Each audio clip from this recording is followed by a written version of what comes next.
Right, on to this one now. The African Transformation Movement has condemned the Constitutional Court's delay on delivering suspended public protectors Busisiwe Mkhwebane's suspension judgment. President of the party, Vuyo Zungula, says that this displays a lack of respect for the public protector and her constitutional role. Zungula, president of the ATM, joins us now via Zoom for more. Mr. Zungula, good morning to you. Thank you so much for joining us. Explain to us what your views are around the delays of the Constitutional Court.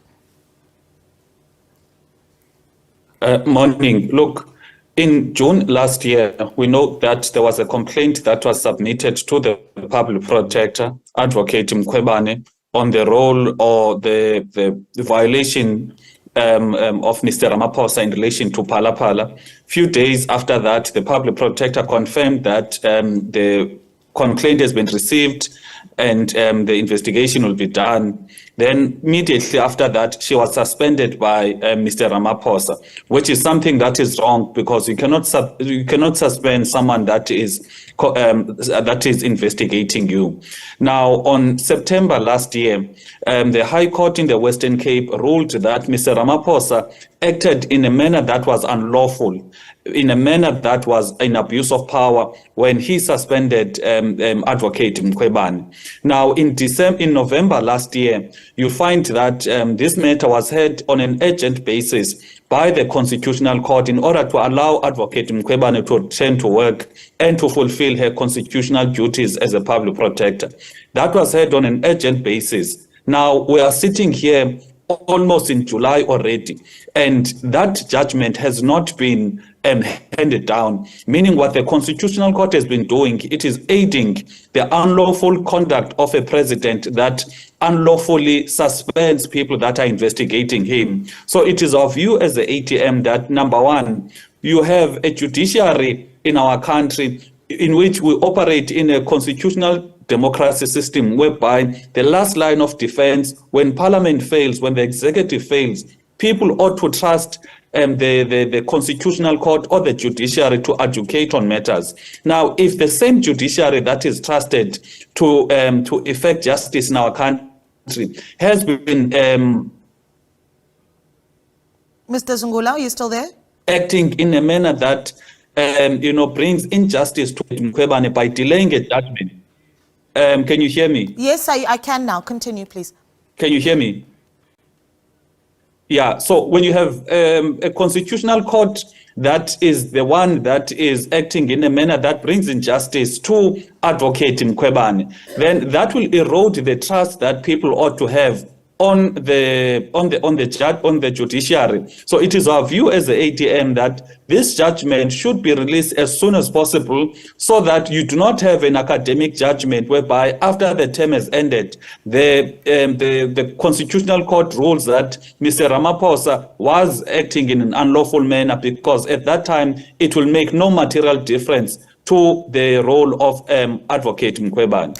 You know, there's something to be said about the timing that we're dealing with at the moment, right? I mean, we're also covering the story about the fracas that has unfolded between the Chief Justice Raymond Zondo as well as Parliament, right? And a really big tug of war there around the separation of powers. What do you think it says to South Africans when you have, though, party leaders such as yourselves calling into question the very validity of the work done by the highest court in the nation? Look, the judges in our country are not gods. They need to be criticized when it warrants so. So if you're going to have judges whereby the Superior Courts Act stipulates that judgments needs to be issued within 3 months, and you're going to have a judgment that was, you're going to have a case, a matter that was brought to the Constitutional Court on an urgent basis, because it deals with an unlawful suspension of a head of a Chapter 9 institution by a sitting president who's been investigated for various crimes. Now, if that particular Constitutional Court does not do what the law stipulates, or he acts in a manner that brings into question their legitimacy, we are supposed to question that. Similarly, the Speaker is very correct to say it cannot be that the Chief Justice is now going to delve into political matters, is going to delve into matters that he still needs to adjudicate on, because as a judge, you need to be, you need to avoid bias. You need to avoid taking your opinions to the public domain on matters that you know that they are going to come for adjudication to the very same judiciary. Therefore, this should not be about politicians or the speakers, but should be rather about the conduct of the very same judiciary or constitutional court judges that are not acting in a manner that is expected of them as the last line of defense in our country. Let's go back to the Section 194 inquiry that has been unfolding in Parliament. I mean, what do you rate just how that really has played out? And I'm keen to hear as well why the African Transformation Movement has not submitted questions to the Public Protector, as have other political parties that are members of Parliament. When Advocate Mkhwebane was suspended, the first assurance she got from President Ramaphosa was the issue of legal funding. The Constitutional Court also further reiterated that in every part of the process, there must be legal representation.